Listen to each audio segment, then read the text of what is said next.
Okay. Hello everyone, my name is Liana and I am the host of Never Worns, a show in which I talk to very fabulous people in the fashion industry about clothes that they've never worn, and we get to know them through those clothes. And today we are going into the house, or the apartment, of fashion writer Emilia Petrarca. You've seen her work everywhere. The Cut, Vogue, New York Times, you get the gist, and she also has fabulous style, so let's go meet her. I have a big pepperoni pizza for Amelia. Just kidding, it's Never Worns, and we're here with Amelia. Hi, I'm Tibi. Nice. Good. Wait, go like this. Oh, thank you. Have to be on lipstick. What watch. is this lipstick? You need to do a story about lipstick that won't get on your teeth. I'm doing it. This is what you should be capturing, because this is how it's made. This is how real journalists talk with each other. Mm-hmm. I'm a real journalist. Is it going to be Okay, so hello everyone. My name is Liana, and I am in the bedroom of journalist Emilia Petrarca. Hi. Hello. Oh, it's pretty easy to get in here. I didn't have to buy her a drink, and now we're here. I'm a cheap date. Yep. Oh, we rehearsed that. Anyways, well, Amelia, I just wanted to say a few actual words. You know, We love words. yes, we love words, but you know, I really do respect what you do, writing-wise. I actually like reading it, which is incredible. I don't say that often. I'm and so glad. yeah, you're catching me on a good day, but now this is on record. But you know, I've always admired what you had to say. Everything is well researched, but there's a little bit of, you know, tang in there. Ooh. Some like sass, which I love. And I don't know why I'm giving you the mic. I'm still talking. Thank you. Thanks. But what I love about Amelia too is you also have great looks to go along with what you're writing. And what I was thinking about when I was, how do I describe how Amelia dresses? Well, I was like, it's kind of like Parker Posey and Party Girl if Parker Posey actually read the books in the library that she worked at. That's I will take that. Thank you. Yeah, well, 'cause that's a really good one. It's fun, it's freaky, but it's buttoned up, but in a subversive way. And that's kind of actually how you write, because basically it's well researched and it's like you're trained pianist, sort of. Wow. But you're a little freaky. It's kind of how you dress, because I don't know, all the freaky girls wear sets. You know, I'm a little weird. Yeah. yeah, I would say. I'm a quirky girl, but no, it's like, Oh my God, someone said that the other day. They're like, they wanted to give me an assignment because they're like, you know, like, because you're like, you have your like little quirky like style or whatever. And I was like, Zoe Deschanel was rolling in her yeah, grave and I when was they like, said that. yes, I'll take it. I'll take the assignment. But yeah, so you have a very singular style, buttoned up, skirt sets, suits, colorful, and then you also have the animal print moment. Yeah, I would say my style is, I try to keep it like classic. I'm very like silhouette conscious, and I wear a lot of black, and I don't know, I try to keep it like tight, like nice and tight, not literally tight, but like put together. But then on the other hand, I feel like I also like to have fun and have a sense of humor with what I wear, and I also think that there's like a tackiness that I enjoy, and that goes along with the sense of humor. So it's a constant battle between like classy elegance and like tacky fun. And so I'm trying to find the middle ground there. It's a fine line. Yeah, and mistakes can be made in that space for sure, and so that's why you're here. That's why I'm here. We're going to learn about these mistakes, the many mistakes that Amelia has made. So many. Yeah. Yeah, we're here. Wait, give me this. Oh no. I'm taking out this. I hate. No, thank you. I meant to do that and I forgot. So thank you. But I do want to talk to you, because we were talking about, is that a condom? It's a Vetmont condom, yeah. Never used. So I don't know if you can. Wow, is it still work? I mean, it's from 2020. How often do they expire? I don't know. I think they sent it to me at the office, and I was like, I'll sell that on eBay one day. Nice. Hopefully, it might be past the expiration date, but you never know. I'm so nosy. We're in Amelia's closet, and we're going to uncover the first Never Worn. Yeah. This has a lot of career and dreams and hopes that have died. So why don't you show it to me? Okay, so I pulled this one. I pulled out just for you. This is a Tibby dress that I got an interview for a Vogue internship when I was in college, and I remember going to my mom and being like, "This is an emergency. Like, I need a dress right now for like this is Vogue. Like, this is like, I'm in the, I've made it in the door. This is a big deal. I've been there. Yeah, she's been there. And so we go out and I find this Tibby dress, and it's funny because this isn't really a never worn. Like, I still wear this. But I knew that, I think I need to let go of it. I did not get the internship, so perhaps that's why I've been hanging on to it for so long. So you've been holding on to the Tibby dress because you didn't get the internship in 2014? Yeah, I got the dress. I got the dress. At least you walked out of there with something. It's like, okay, you know what? I have tried to sell it multiple times, but there's like pit stains. It's like, it's not in like great condition. And so I was like, this has more value to me than it does to others. So I'm gonna hold on to it. But I do think it makes me look like an intern. Well, that's what it was for. Yeah. I wonder why Vogue didn't hire me. I have no idea. The Tibby dress. Actually, we should be. They interviewed me in the lobby. No comment. Scratch that for the record. Okay. Well, you wore it last summer. So I did. Where'd you wear it to? I think I had to like go to dinner and then karaoke. It's like a cute little summer dress. I don't know. I made it like, I thought I could make it casual. And it has like a nice, like it fits me really well. It's a little short, but I think it's maybe a little too like tea party. Is that what? Tell me what are you getting from this dress? I'm getting like, intern with the flats on, and she's running and she's bringing and she's that's it. I mean, what do you want me to say? I don't. You're in my home. I am in your. I mean, you're wearing. It's like a sentimental thing that you're keeping. I mean, you have so many great clothes. I mean, this is great too. I think this is great for a fan of Amelia's, and trust me, they are out there. Get a Vogue internship in this, or don't. But like, you could also just wear something that a great writer has sweat in. A lot, yeah. Yeah. I mean, how many times have you worn it since you actually bought it? Not that many. Maybe a dozen. Okay. And you got it in 2014? Yeah. I mean, we're not math people, but do the math. It's time to go. It's time to go. And I mean, your closet's stuff, babe. It's true. Okay, so this is from Reformation. Yes. This is a Reformation sweater that I bought maybe like 2014, 2015. It's a very 2014, 2015, like, I'm a millennial sweatshirt. Yes. What does it say on it? It says, so much internet to do. And at the time I worked at W Magazine at Condé Nast on the digital team. And I did both. I would write like 2 to 3 stories a day, and I would run their social media. So I had 2 jobs. So I would work from like 10 to 6 on the first job, and then from like 6 to 10 I would do their social media. I learned a lot. It was like my first like serious job, but I bought this sweatshirt because I was like, it's true, and I would wear it at my desk to be like, whoa, my life is miserable. Like, LOL. So I actually have someone sent me, I'm just remembering this now, someone sent me a photo of me wearing this at my desk, and to make matters worse, it was the period of time in my life where I had curly bangs, and looked, it's like, it would be a compliment to say that I looked like Rick James. Like, I looked like, it was terrible. It was a terrible haircut.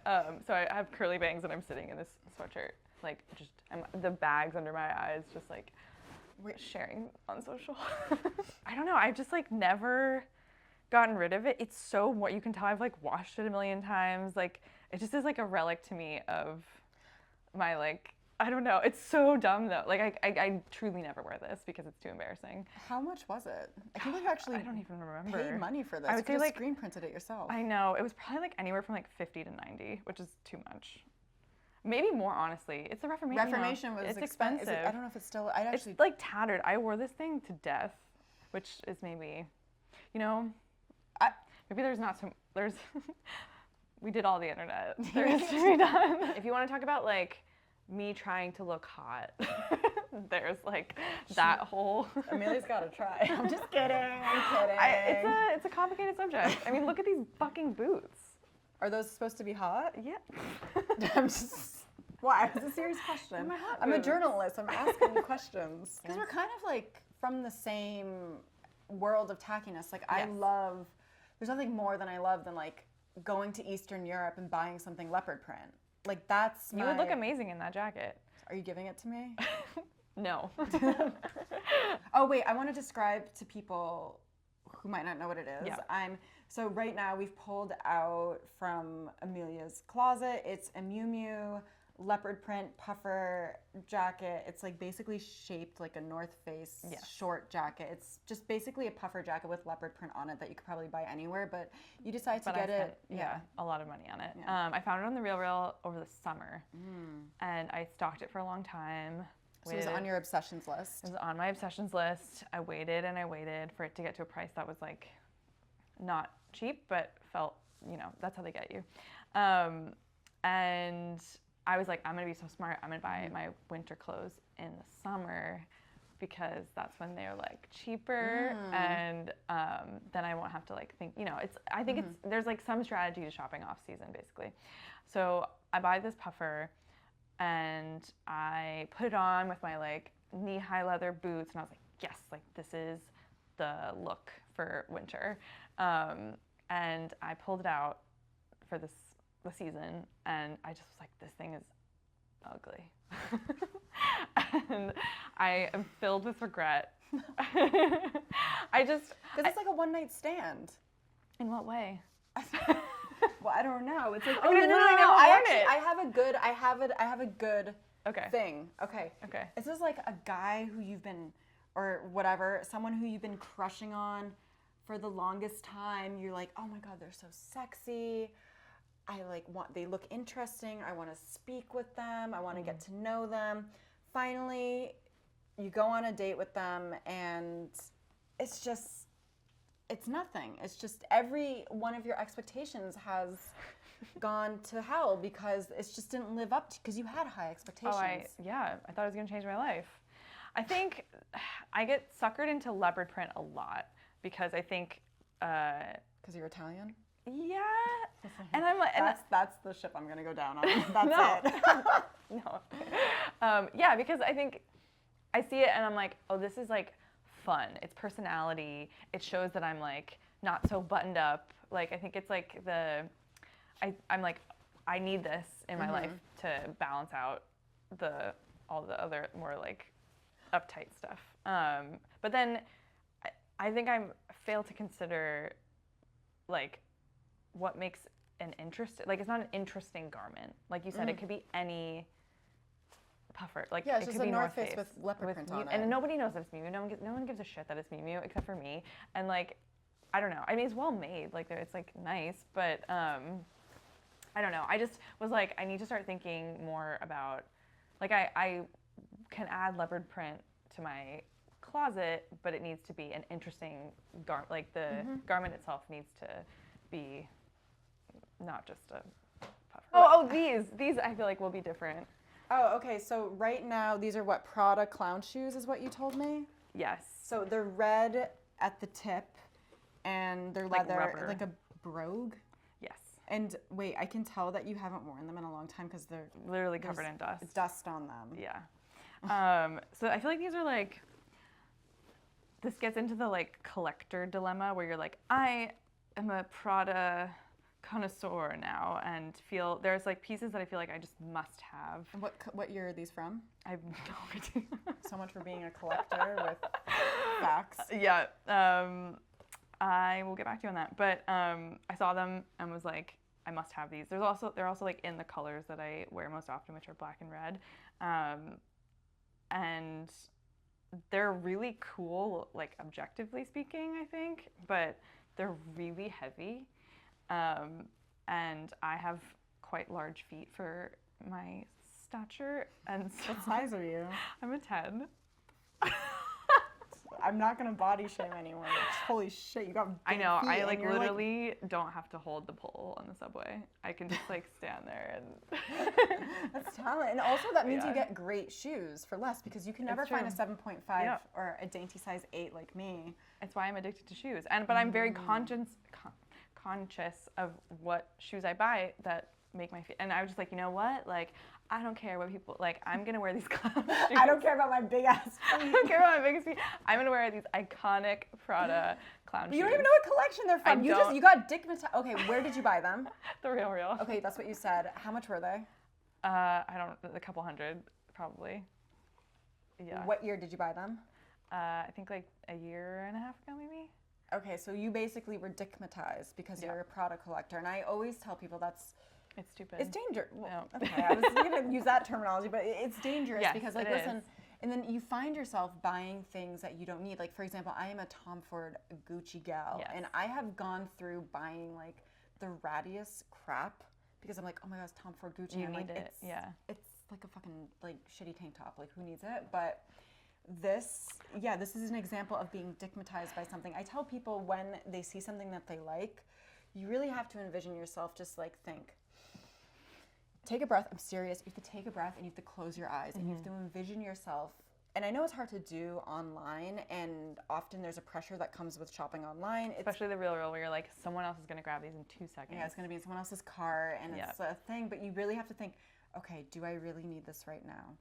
Does this really fit into my look? Am I buying this just because of the label? And you can kind of determine, you can determine whether or not you need something or you should buy it just by asking yourself these simple questions. And I mean, the same thing happens when you're shopping in groups. Are you ever a group shopper? No. Okay, like to well, go on then my it own. doesn't matter. But when you shop in groups or there's like a sample sale, people Yeah. go Oh, crazy. they go nuts. The regrets that people have when they Yeah. shop at a sample sale is incredible because they're like, I bought these well, I don't even know what the row sells. I've never been there. But like, I bought these, what are those shoes that you wrote about? Oh, yeah, yeah. I bought the Rose shoes for $100. I don't think they would ever do that. But yeah. and then like you find out like the shoe gives them like a bunion within 2 weeks, and then it's because it wasn't in the size that they wanted it, but they had to get it because it was so cheap, and it was the row, and it was a sample sale, and there was all this pressure, this rush of people around you, and you just want to be a part of it, and you want to get something. And also, if you're standing in line for that long, like You got to get something. Yeah, I know. and Sample sales are dangerous. But this is like, yeah, I fell for the label. So I have to say, like, as a person who likes Prada, not me, you, just take a breath whenever you see something and really think, Okay. am I buying this just because of the label or because I love Mucha so much, or...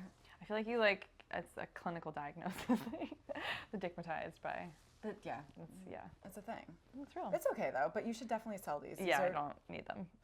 They're embarrassing. I like clunk around. You in look like, them. it's like if Guy Fieri was a cater waiter.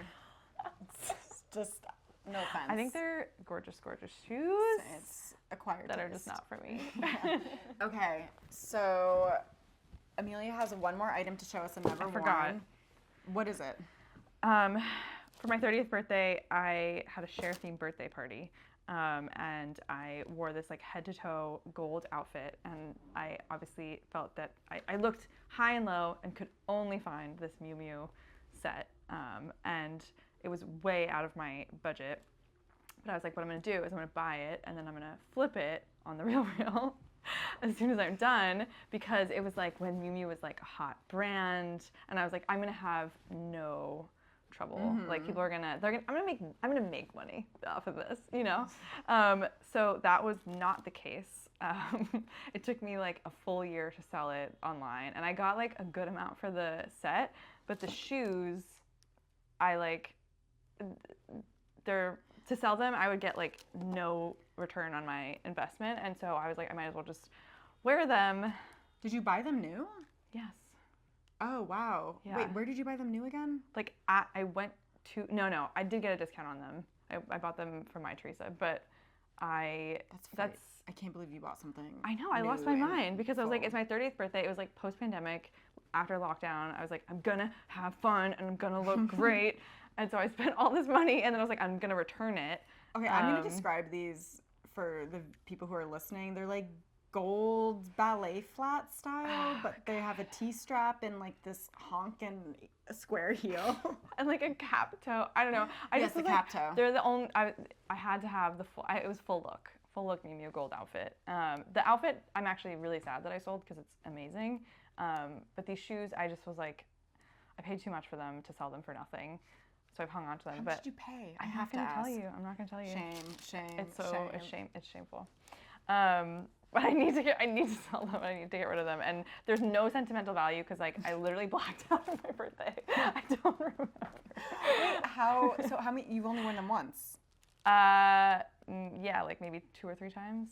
I know, it's devastating. It's so, I see this as a learning experience. I will never do that again. Yeah, I mean, buying for events, I always say it's a tricky thing. Yeah. Because usually when you buy for an event, you're only going to wear it one time, maybe twice in your case. Yeah. And then, I mean, like you can tell here, look at that. It's like a clean, it's so clean. I You know. can Well, I'm French egg trying on to it. sell them. I know. Well, shoes are hard too to sell. I I mean, unless you're know, weird. I I'm a know. weirdo. I buy used shoes. Some people hate doing that, but I always do. They're not even, like, the cap toe is not good. The logo on it is, like, such a bummer. They're cute, that, like, someone should buy them. Yeah, you're really not selling it. You're like, this sucks. That's a bummer. No, but it was a real, like, learn I mean, they lesson. are cute. Someone will say, guess what? New Year's is coming up. They're Christmas. the perfect New Year's shoe. Yes. Yes. So someone should buy these for New Year's. But I do want to leave on the note where, be careful when you're buying for events because Yes. you'll probably only wear it, like I said, 1 or 2 times. So just really think to yourself, unless you can afford to just buy things for events all the time, then go right ahead. But yeah, Right. think twice before you buy. Never worn's trademark. Yeah. I was 29 when I bought them, so Okay. I would never She was do so that again. young. So young. So young. Okay. Throw those babies into the box. Oh, and they come with the box. I'm In the bag, the shoe bag. They're like basically brand new, and they have the memories that Oh. I don't remember of my birthday. There you go. Perfect for someone else. Yep. Okay. Have a share themed birthday. Put them in the casket. Okay. So that was the end of our Never Warns episode with New York renowned journalist Emilia Petrarca. Thank you for coming over to my apartment, and yeah, this was a really necessary experience for me. So thank you. Good. It was, I got a lot off my chest. I don't know if it was necessary for me. I feel like you should pay me a copay. I did a lot of should. therapy today, Yeah. but I learned a lot about you. I learned a lot about your career trajectory. I learned about how you are digmatized by Prada and what you're up to now. So Yeah. Us freelance girls. Oh, yeah. We gotta stick together. yeah, stay tuned for the duo party like January 6th or 7th. We both quit January 6th last year. Yeah, we did. So, and we're still going. So, We made it. we made it. But yeah, thank you so much. And also you. thank you for the sweater. I know you wanted to pass it on to someone and I just love the internet. It's in good hands. It's in good hands. Well, okay. So 1, 2, 3 never warns. That's what I tell people to do. Okay, great. 1, 2, 3. Never warns. Mic drop. That was fun. That's so good. Good. What does digmatized mean? Oh. Hypnotized by. It's like hypnotized. Oh, But it's like a dick. yeah. I'm like, why don't you guys like walk me through that one? We can mansplain dickmatized. Yeah.